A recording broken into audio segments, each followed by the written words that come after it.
Hello everyone, कैसे हैं आप सब। आई होप आप सब स्वस्थ होंगे और सुरक्षित होंगे। पॉलिटिशिया चैनल में आप सभी का स्वागत है। दोस्तों, आज हम रोहिंग्या रिफ्यूजी क्राइसिस जो है उसकी चर्चा करेंगे, या कहा जाए तो रोहिंग्या जो शरणार्थी हैं उससे उत्पन्न होने वाली विभिन्न समस्याएं, या वर्तमान समय में उन्हें संकट के रूप में क्यों देखा जा रहा है, ऐसी क्या परिस्थितियां बनी कि उन्हें संकट के रूप में देखा जा रहा है। इसके साथ साथ हम समझेंगे आखिर वास्तविक रूप में रोहिंग्या हैं क्या। इस इशू को पूरी तरीके से समझने का प्रयास करेंगे। वीडियो को अंत तक देखें। यदि वीडियो आपको पसंद आता है दोस्तों तो पॉलिटिशिया चैनल को सब्सक्राइब करें, वीडियो को लाइक करें और शेयर करें। तो दोस्तों, स्टार्ट करते हैं आज का टॉपिक, रोहिंग्या रिफ्यूजी या कहा जाए तो शरणार्थी क्राइसिस या संकट। अब सबसे पहली बात दोस्तों जिसे हमें समझना है, आखिर ये रोहिंग्या हैं कौन। जिस तरह से किसी भी देश में रहने वाले नागरिक जो है वो किसी न किसी जाति समूह से जुड़े होते हैं, किसी न किसी कम्युनिटी से जुड़े होते हैं और उस कम्युनिटी के आधार पर ही उनको नाम दिया जाता है। तो आखिर वास्तविक रूप में ये रोहिंग्याज हैं कौन, आखिर इनकी उत्पत्ति का मूल कारण क्या है, ये किस जगह से जुड़े हुए। तो अगर दोस्तों रोहिंग्याओं की वर्तमान परिस्थिति की बात की जाए तो जैसा कि आप मैप में देख रहे हैं, म्यांमार या जिसे बर्मा,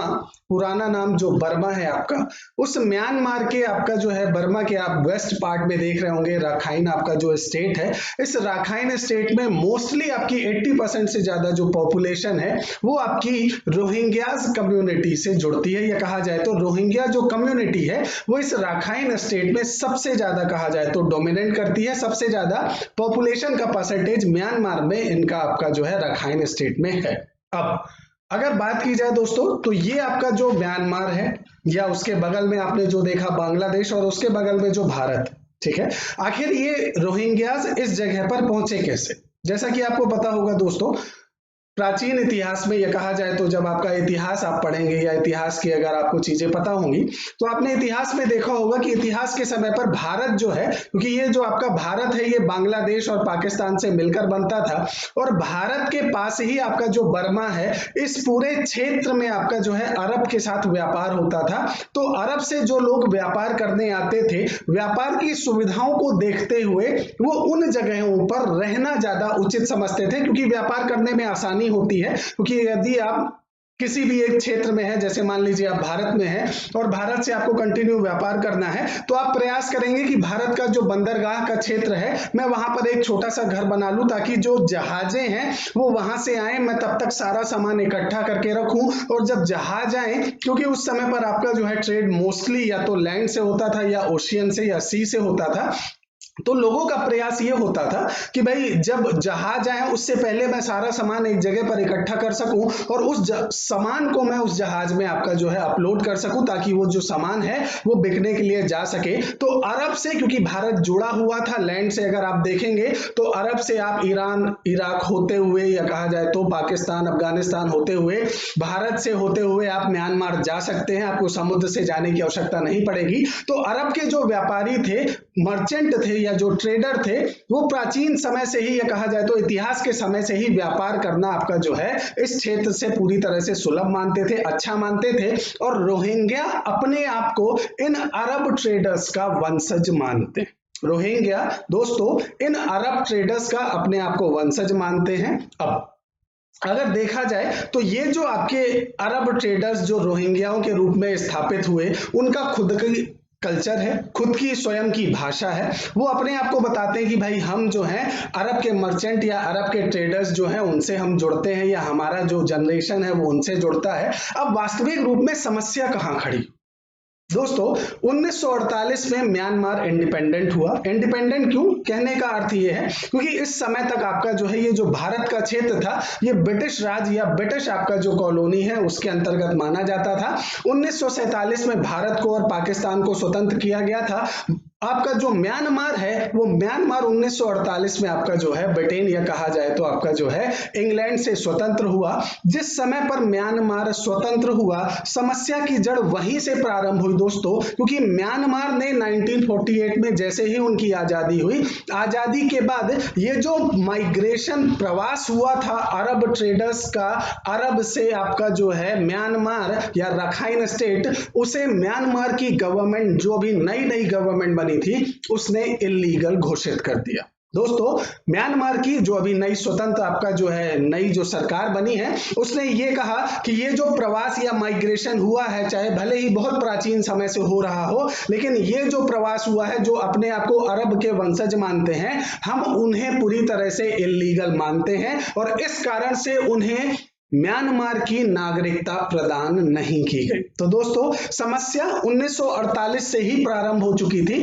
क्योंकि 1948 में स्वतंत्र होने के बाद म्यांमार सरकार ने इन्हें अपना नागरिक नहीं माना। उदाहरण के लिए, जब भी कोई देश स्वतंत्र होता है, जैसे भारत का अगर उदाहरण दिया जाए, तो भारत जब आजाद हुआ, भारत ने अपना संविधान बनाया कि हमें प्रशासन कैसे चलाना है, और उस संविधान में नागरिकता के प्रावधान रखे, सिटीजनशिप के प्रावधान रखे, और उसमें यह डिफाइन किया कि 26 जनवरी 1950 से पहले यदि आपका जन्म भारत में हुआ हो, आपके माता पिता का जन्म भारत में हुआ हो, या आपके जन्म के समय माता पिता भारत के नागरिक रहे हो, तो आपको प्राकृतिक तौर पर भारत की नागरिकता मिल जाएगी। लेकिन म्यांमार की अगर बात की जाए, तो म्यांमार ने साफ शब्दों में यह कहा कि ये जो प्रवास हुआ है, ये जो अरब ट्रेडर्स अपने आप को अरब ट्रेडर्स या अरब के वंशज मानते हैं, हम इन्हें इल्लीगल मानते हैं और इस कारण से उन्हें सिटीजनशिप प्राप्त नहीं हुई म्यांमार की सरकार से। अब दोस्तों, जब उन्हें सिटीजनशिप प्राप्त नहीं हुई तो समस्याएं खड़ी होना प्रारंभ हुई। देखते हैं अब, क्योंकि म्यांमार सरकार ने आपका जो है प्रारंभ से ही ये डिफाइन कर दिया था कि ये जो प्रवास हुआ है, या कहा जाए तो सामान्य शब्दों में कहा जाए तो रोहिंग्या जो है वो म्यांमार सरकार के लिए इल्लीगल है, वो उसे अपना नागरिक नहीं मानती है। अब वर्तमान की अगर बात की जाए तो 2014 में जब आपके म्यांमार में सेंसस हुई, या कहा जाए तो जनगणना हुई, तो उस जनगणना में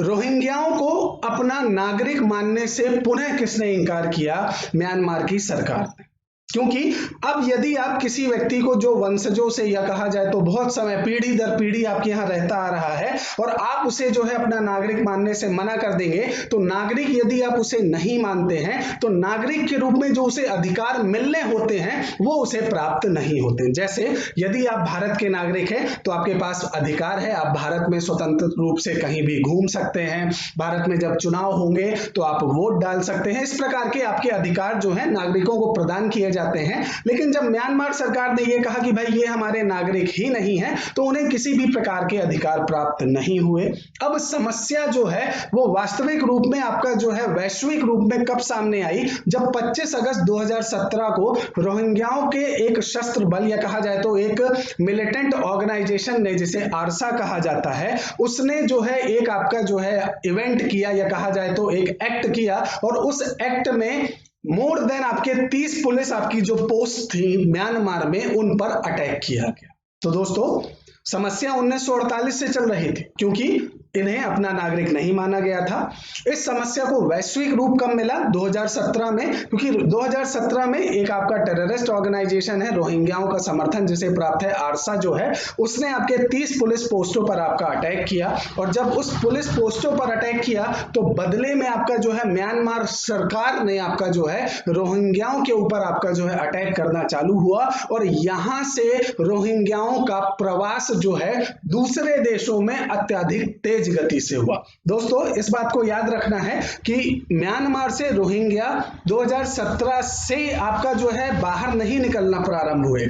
म्यांमार से रोहिंग्या जो है 1948 के बाद से ही आपका जो है धीरे धीरे करके आपका जो है किसी अच्छी जगह पर, जहां पर उन्हें जो है सुविधाएं मिल सकें, वो आपका जो है जा रहे थे। लेकिन 2017 के बाद ये जो परसेंटेज है म्यांमार छोड़ने का, ये कई गुना बढ़ गया, और उसका कारण ये था कि आपका जो है एक मिलिटेंट ग्रुप था जिसने पुलिस पर अटैक किया, और प्रशासन ने बदला आपका जो है एक प्रकार से बदला लिया आपका जो है रोहिंग्याओं से, और इस कारण से आपका जो है 17 के बाद से आपका प्रवास जो है बहुत तेज गति से आगे बढ़ा। अब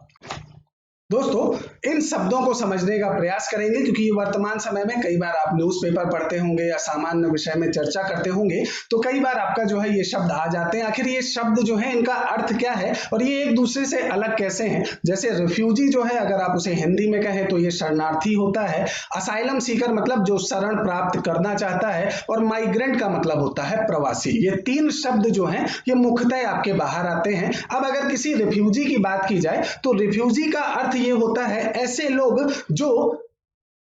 किसी भी प्रकार के डर से, डर किसी भी प्रकार का हो सकता है और किसी भी कारण से बन सकता है। हो सकता है आप किसी विशेष जाति से हैं तो हो सकता है दूसरी जाति वाले जो है आप पर किसी भी तरह से अटैक करना चाहते हो, आपका जो है प्रोसिक्यूशन करना चाहते हो, आपको खत्म करना चाहते हो सकता है आप किसी दूसरी पॉलिटिकल विचारधारा से जुड़े हो तो आप पर अटैक करना चाहते हो। तो प्रोसिक्यूशन के विषय कुछ भी हो सकते हैं, लेकिन कारण इन सारे विषयों के पीछे होता है डर। तो यदि किसी भी डर के कारण लोगों का समूह जो है किसी एक स्थान को छोड़ता है, ठीक है, एक स्थान को छोड़कर वो जो नेशनल बाउंड्री है या जो राष्ट्रीय सीमाएं हैं उसे क्रॉस करता है और किसी दूसरे देश में जाता है ताकि वह अपनी सुरक्षा पूरी तरह से बना सके, सुरक्षित महसूस कर सके, उसे रिफ्यूजी कहा जाता है या कहा जाए तो शरणार्थी कहा जाता है। तो दोस्तों, शरणार्थी का मतलब जिसे ये लगता है कि उसकी जान को खतरा है किसी भी कारण से, उसके जाति के कारण,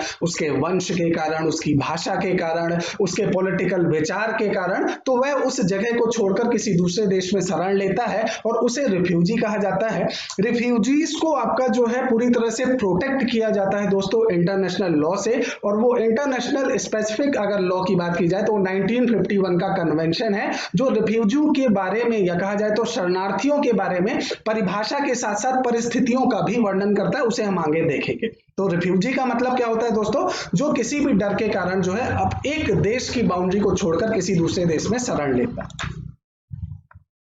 दूसरा आपका जो शब्द है दोस्तों वो है माइग्रेंट। माइग्रेंट या कहा जाए तो प्रवास। दोस्तों, प्रवास में भी एक व्यक्ति या व्यक्तियों का समूह जो है किसी एक देश की सीमा को क्रॉस करके दूसरे देश में जाता है, परंतु उसके पीछे का कारण डर नहीं होता, या कहा जाए तो उसके पीछे का कारण ये नहीं होता कि उसे कोई खत्म कर देगा या उसकी कोई हत्या कर देगा। प्रवास के लिए मोस्टली आपके जो कारण होते हैं, हो सकता है वो अपनी जो लाइफ है, जो लाइफ का आपका जो स्ट्रक्चर है उसे इंप्रूव करने के लिए बाहर जा रहा हो सकता है किसी काम की तलाश में बाहर जा रहा हो सकता है अच्छे एजुकेशन के लिए बाहर जा रहा हो सकता है उसके पुराने परिवार के रिश्तेदार उस जगह पर हो और इस कारण से वह उनसे मिलने जा रहा हो। तो माइग्रेंट में भी एक व्यक्ति एक अंतरराष्ट्रीय जो सीमा है, इंटरनेशनल जो बाउंड्री है, उसे क्रॉस करता है, लेकिन उसे क्रॉस करने के पीछे का कारण जो है वो डर नहीं होता, बल्कि अपने जीवन को और अच्छा बनाना होता है। तो ये आपका जो है माइग्रेंट होता है।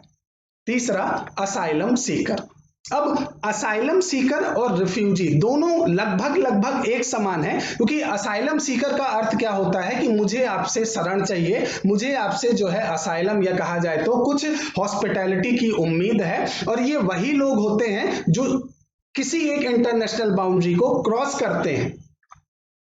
लेकिन उसे क्रॉस करने का जो सबसे बड़ा कारण होता है वो डर होता है। असाइलम सीकर में भी हो सकता है उनकी हत्या की जानी हो सकता है उन्हें मारा जाना हो, क्योंकि वो किसी समूह से जुड़े हुए हैं, किसी रिलीजन से जुड़े हुए हैं, किसी पॉलिटिकल आइडिया से जुड़े हुए हैं। असाइलम सीकर और रिफ्यूजी के बीच में जो दोस्तों अंतर होता है वो सबसे प्रमुख अंतर यह है कि रिफ्यूजी को 1951 के कन्वेंशन के अंतर्गत बताया जाता है कि इस व्यक्ति को रिफ्यूजी माना जाएगा या इस समूह को रिफ्यूजी माना जाएगा, लेकिन असाइलम सीकर जरूरी नहीं है कि वो रिफ्यूजी की तरह ही हो सकता है वो कुछ समय के लिए आपसे शरण मांगे और कुछ समय बाद जब परिस्थितियां सही हो जाएं तो वो वापस आपका जो है अपने क्षेत्र में चला जाए या जिस जगह से वो आया है उस जगह पर चला जाए। तो सारे रिफ्यूजी असाइलम सीकर होते हैं, परंतु सारे असाइलम सीकर रिफ्यूजी नहीं होते। दोस्तों, क्लियर रखना है, रिफ्यूजी वही होते हैं जिन्हें इंटरनेशनल लॉ या कहा जाए तो रिफ्यूजी का जो कन्वेंशन है 1951 उसके द्वारा घोषित किया जाता है कि इस समूह को रिफ्यूजी माना जाता है। अब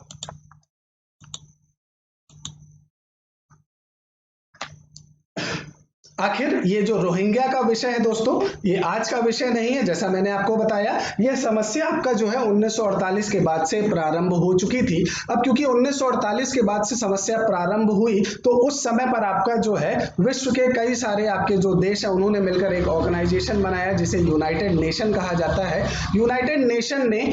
रोहिंग्याओं को स्टेटलेस एंटाइटीज डिफाइन किया, मतलब एक ऐसे लोगों का समूह जो किसी राज्य से संबंधित नहीं है। क्यों ऐसा डिफाइन किया गया यूएन के द्वारा? क्योंकि जो उस देश की सरकार है जहां पर वो वास्तविक रूप में मिल रहे हैं, उस देश की सरकार ने इन्हें अपनी एथनिक ग्रुप या कहा जाए तो देश का जो है जातीय समूह मानने से मना कर दिया, अपना सिटीजन मानने से मना कर दिया, और इसीलिए यूएन ने इन्हें डिफाइन किया एज अ स्टेटलेस, मतलब इनके पास कोई राज्य नहीं है, ये किसी भी राज्य से संबंधित नहीं है। रोहिंग्याओं को म्यांमार सरकार ने आपका जो है अपना सिटीजन नहीं माना। उन्होंने डिफाइन किया कि हमारी एक्चुअल पॉपुलेशन कौन सी है या हमारे नागरिक कौन माने जाएंगे। उसमें उन्होंने रोहिंग्यास, क्रिश्चियन, सिख, जैन और बुद्धिस्ट, इन कम्युनिटी को माना कि हाँ भाई ये म्यांमार के आपके जो है पॉपुलेशन है या भारत म्यांमार के आपके जो है ये नागरिक हैं। रोहिंग्याओं को नागरिक नहीं माना जाएगा, और इसलिए क्योंकि जब उन्हें नागरिक नहीं माना गया तो रोहिंग्या जो है उन्हें किसी भी तरह से आपका जो है लीगल प्रोटेक्शन प्राप्त नहीं हुआ और वो पूरी तरह से आपका जो है स्टेटलेस हो गए। अब अगर इंटरनेशनल कन्वेंशन जिसकी हमने शुरू में बात की थी उसकी बात की जाए तो दोस्तों ये जो आपका कन्वेंशन हुआ था ये 1951 में हुआ था। Convention related to the status of refugee, या कहा जाए तो शरणार्थियों का जो स्टेटस है उसे डिफाइन करने के लिए लगभग 145 देश जो है इस आपके कन्वेंशन या ये आपका जो सम्मेलन हो रहा था इसमें शामिल हुए थे और उन्होंने इस पर हस्ताक्षर भी किए थे। तो इस सम्मेलन या इस कन्वेंशन में रिफ्यूजीज के बारे में पूरी तरह से डिफाइन किया गया। अब अगर इस सम्मेलन के कुछ महत्वपूर्ण आर्टिकल या प्रावधानों की बात की जाए तो सबसे पहला जो आर्टिकल है दोस्तों वो डिफाइन करता है कि वास्तविक रूप में रिफ्यूजी हैं कौन। तो इस फर्स्ट आर्टिकल का जो सेकंड सब क्लॉज है आप स्क्रीन में देख रहे होंगे, उसमें डिफाइन किया गया है as a result of event occurring before 1 January 1951 and owing to well founded fear of being prosecuted for reason of race, religion, nationality, membership of particular social group or political opinion is outside the country of his nationality and is unable or owing to such fear is unwilling to avail himself of the protection of that country, or who not having a nationality and being outside the country of his former habitual residence as a result of such event is unable or owing to such fear is unwilling to return to it. It means इसमें define किया गया है कि 1 January 1951 से पहले या उसके बाद आपका कोई भी ऐसा जातीय समूह या कोई भी ऐसा व्यक्तियों का समूह जो किसी डर के कारण आपका जो है, अब वो डर आपका जो है किसी भी तरह का हो सकता है, आपका जो है कहा जाए तो हो सकता है वो किसी जाति समूह से हो, किसी आपका पॉलिटिकल ऑर्गेनाइजेशन से हो, किसी रेस या कहा जाए तो धर्म से संबंधित हो, किसी रिलीजन से संबंधित हो, और इसके कारण से उसे डर है कि वह जिस जगह से संबंधित है वहां पर उसकी हत्या कर दी जाएगी और इस कारण से वह वापस वहां पर नहीं जा रहा है, उसे रिफ्यूजी माना जाएगा। दोस्तों यह पहला आर्टिकल है जो डिफाइन करता है कि रिफ्यूजी किसे माना जाएगा। अब इसी कन्वेंशन के चैप्टर 5 का आर्टिकल 33 दो बातों को करता है। पहला,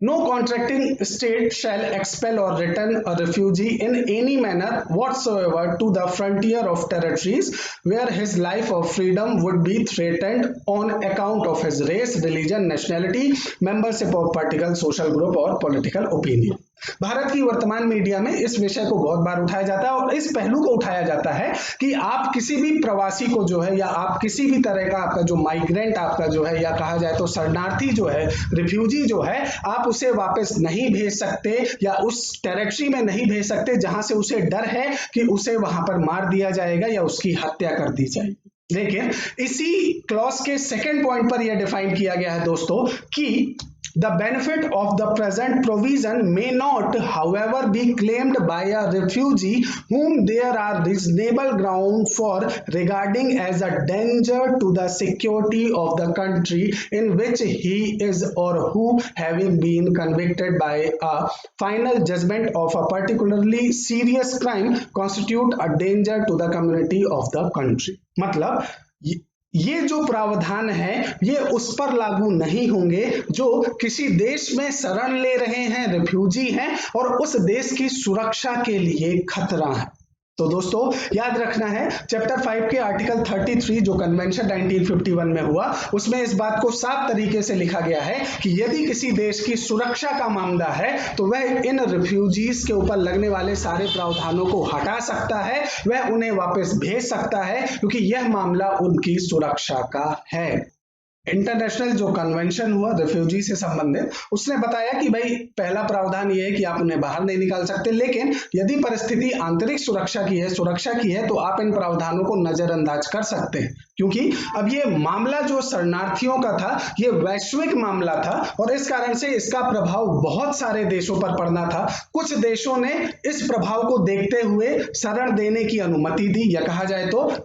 मलेशिया जो है उसने डिफाइन किया कि हाँ जो रोहिंग्याज है वो हमारे यहाँ एज अ रिफ्यूजी आ सकते हैं, हम उन्हें शरण देंगे। इंडोनेशिया की बात की जाए तो इंडोनेशिया ने भी इस बात को माना कि हाँ हम उन्हें एज अ रिफ्यूजी आपका जो है मानेंगे, उन्हें शरण देंगे। ऑस्ट्रेलिया ने पहले इस बात को माना कि हाँ हम उन्हें रिफ्यूजी की तरह शरण देंगे, लेकिन बाद में उसने मना कर दिया। थाईलैंड की बात की जाए तो थाईलैंड ने यह बताया कि भाई हम उन्हें शरण नहीं देंगे, परंतु यदि वह हमारे समुद्री क्षेत्र में है तो हम उन्हें मदद पहुंचा सकते हैं कि आपको खाना प्रदान कर सकते हैं, हॉस्पिटैलिटी प्रदान कर सकते हैं, ताकि आप जिस जगह पर जा रहे हैं आप वहां जा सकें। हम आपको शरण नहीं दे पाएंगे लेकिन असिस्टेंस दे पाएंगे, या कहा जाए तो सुविधाएं दे सकते हैं। फिलीपींस की बात की जाए तो फिलीपींस ने भी आपका जो है यस बोला, या कहा जाए तो शरणार्थियों को स्वीकार किया। बांग्लादेश की अगर बात की जाए दोस्तों तो बांग्लादेश ने प्रारंभ से ही, या कहा जाए तो 1971 में जब उसका निर्माण हुआ उसके बाद से ही आपका जो है इन रिफ्यूजीज को आने के लिए पूरी तरह से अनुमति दी थी, लेकिन वर्तमान सरकार ने, या वर्तमान समय की अगर बात की जाए 2021 की बात की जाए तो अब बांग्लादेश सरकार ने आपका जो है इन रिफ्यूजीज को, या कहा जाए तो शरणार्थियों को बांग्लादेश में शरण देने से मना कर दिया है। तो दोस्तों अब सबसे पहला पहलू उठता है कि आखिर बांग्लादेश ने ऐसा किया क्यों। बांग्लादेश ने जो 1971 के बाद से इन्हें शरण दे रहा था उसने इन्हें शरण देने से मना क्यों किया, उसका कारण है दोस्तों बांग्लादेश में यदि वर्तमान स्थिति की बात की जाए तो 6 लाख से ज्यादा रिफ्यूजीज अभी वर्तमान समय में हैं। और किस जगह पर है आप मैप में देख सकते हैं, उस जगह को आपका कहा जाता है कुटुपलोंग। ये कुटुपलोंग आपका जो है बांग्लादेश में है दोस्तों, और इस जगह पर सबसे ज्यादा रिफ्यूजीज कैंप है और ऐसा अनुमान लगाया जाता है रजिस्टर्ड आपका जो है 6 लाख से ज्यादा आपके रिफ्यूजीज हैं। रजिस्टर्ड कहना क्यों आवश्यक है, क्योंकि कई बार ऐसे भी आपके रिफ्यूजीज होते हैं जिनके पास कोई भी डॉक्यूमेंट नहीं होता है, किसी भी तरह से वो अपने आप को रिफ्यूजी साबित नहीं कर पाते हैं, परंतु वह किसी न किसी के रिश्तेदार होते हैं, किसी न किसी के आपके दोस्त होते हैं और वो उनके साथ भी रहते हैं। तो जो रजिस्टर्ड है वो आपके 6 लाख हैं। तो 6 लाख आपके जो शरणार्थी हैं वर्तमान समय में दोस्तों बांग्लादेश में हैं, और समझ सकते हैं आप कि बांग्लादेश सरकार ने वर्तमान में इसे मना क्यों किया। अब इस सारे विषय को समझने के लिए, इस सारे विषय को समझने का जो कारण है वो वास्तविक रूप में भारत की स्थिति को, क्योंकि आपके एग्जाम पॉइंट ऑफ व्यू से यह पूछा जाएगा कि आप भारत की स्थिति को समझाएं। अब भारत की अगर स्थिति की बात की जाए तो देखें दोस्तों 1951 में जो कन्वेंशन हुआ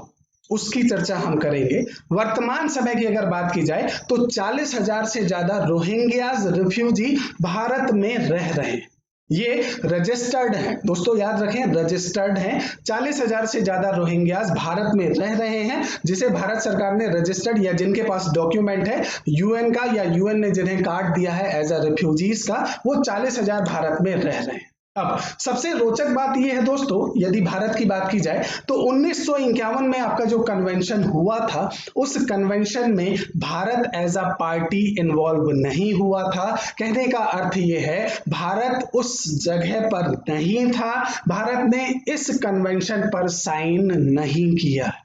जैसा कि आप देख सकते हैं India is not party to the 1951 refugee convention और इट्स 1967 प्रोटोकॉल जो आगे बनाया गया and does not have a national refugee protection framework. तो कहने का अर्थ ये है कि भारत उस समय पर आपका जो है इसका पार्टी या इसकी आपका जो है इसमें इंक्लूड नहीं था। और वर्तमान की अगर बात की जाए तो वर्तमान में यदि कोई ऐसा कहता है कि भारत पर यूएन के 1951 कन्वेंशन के लीगल बाउंडेशन है तो यह कहना पूरी तरह से गलत है, क्योंकि भारत उसकी पार्टी ही नहीं है, भारत ने इस पर साइन ही नहीं किया। अब जब भारत ने इस पर साइन ही नहीं किया तो जैसा कि अभी आपने देखा भारत में तो 40,000 रिफ्यूजी हैं, ठीक है। उसके साथ साथ असाइलम सीकर ऐसा नहीं है कि सिर्फ रोहिंग्या बस है, भारत में आपके और भी अन्य जाति समूह के लोग भी हैं। जैसे 1959 के समय पर आपका जब तिब्बत पर चाइना ने आपका अटैक किया तो दलाई लामा के साथ उनके जितने भी आपके उपासक या फॉलोवर थे वो सब आपका जो है भारत में उन्होंने शरण मांगी और भारत सरकार ने उन्हें शरण दी भी।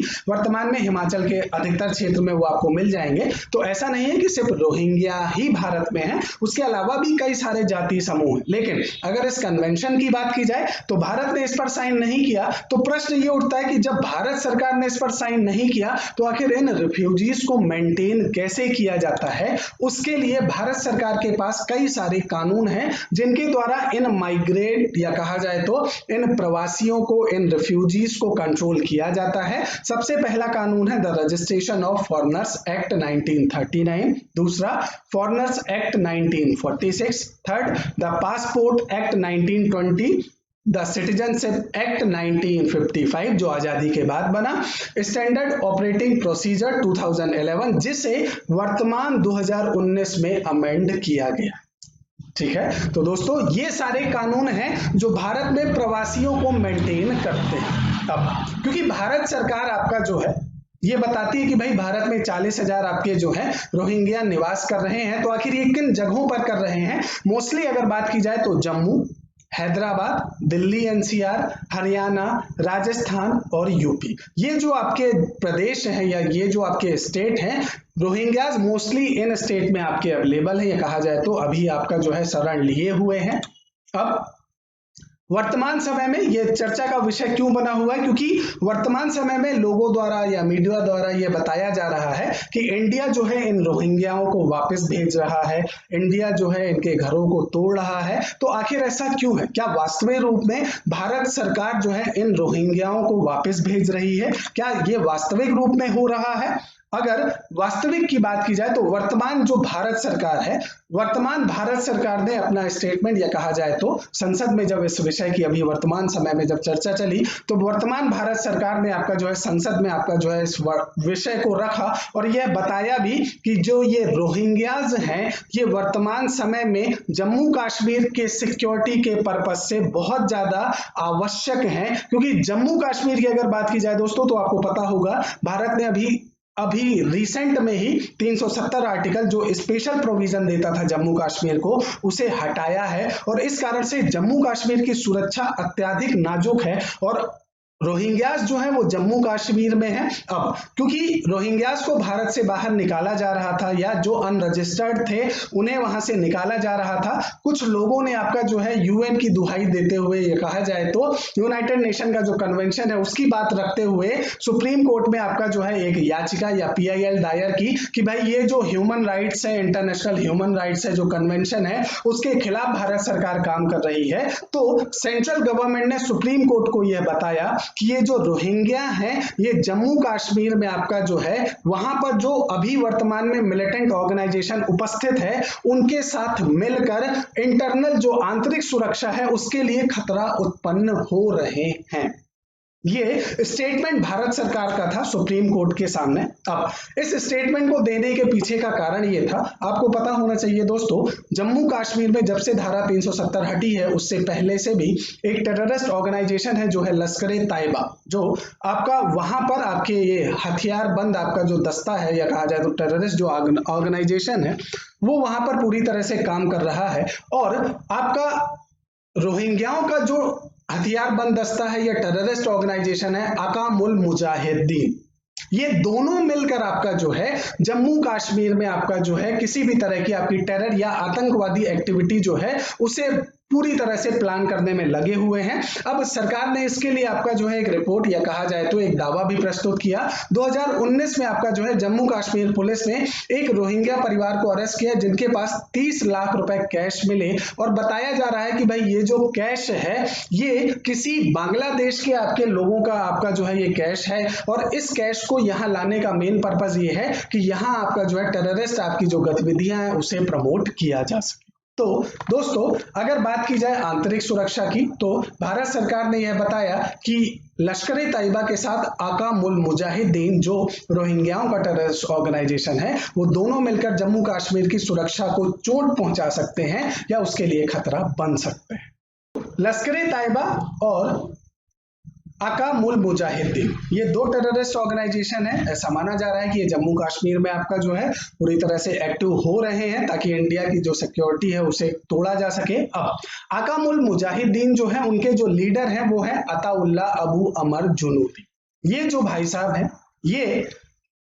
वास्तविक रूप में अगर बात की जाए तो ये आपका इस टेररिस्ट ऑर्गेनाइजेशन आका मुल मुजाहिदीन जो है उसके लीडर हैं। और आका मुल मुजाहिदीन या शॉर्ट फॉर्म AMM जो है, ये ओरिजिनेट हुआ है हरकत उल जिहाद इस्लामी अरकान से। ये आपका एक बड़ा टेररिस्ट ऑर्गेनाइजेशन है जिसकी एक ब्रांच समझ सकते हैं। और आपके जो इससे पहले आपने जो नाम देखा या कहा जाए तो अताउल्लाह जो है वो इसके लीडर हैं। अताउल्लाह की अगर बात की जाए तो ऐसा माना जाता है कि अताउल्लाह माइग्रेट हो चुके थे 1960 के दशक में राखिन स्टेट से पाकिस्तान, और अब ये पाकिस्तान में अपने इस टेररिस्ट ऑर्गेनाइजेशन को पूरी तरह से मेंटेन करते हैं, वहां पर लोगों को ट्रेन करते हैं और उसके बाद उन्हें वापस भेजते हैं राखाइन स्टेट ताकि वहां पर टेररिस्ट एक्टिविटी की जा सके। और यही माना जा रहा है कि ये जो ट्रेंड लोग हैं ये आपका जो है लश्कर-ए-तैयबा के साथ मिलकर जम्मू कश्मीर में भी आपका जो है समस्याएं खड़ी कर सकते हैं। अब ये आपके जो है लश्कर-ए-तैयबा जो है उसके लीडर हैं। कहा जाए तो लश्कर-ए-तैयबा आपका इस्लामिस्ट आपका मिलिटेंट ऑर्गेनाइजेशन है जिसे बनाया था हाफिज सईद ने 1987 में अब्दुल्ला आजम एंड जफर इकबाल के साथ। और ऐसा माना जाता है कि लश्कर-ए-तैयबा में जो फंडिंग हुई थी वो ओसामा बिन लादेन की हुई थी। ओसामा बिन लादेन आप 9/11 से समझ सकते हैं, जो अमेरिका में वर्ल्ड ट्रेड हमला हुआ था। लश्कर-ए-तैयबा आपका जो है ये रोहिंग्याओं के साथ तो मिलकर एक्टिविटी कर ही रहा है और भारत में भी ये मोस्ट वांटेड है क्योंकि इसके द्वारा 2001 में इंडियन पार्लियामेंट अटैक किया गया, 2008 में मुंबई अटैक किया। तो अब लश्कर-ए-तैयबा आका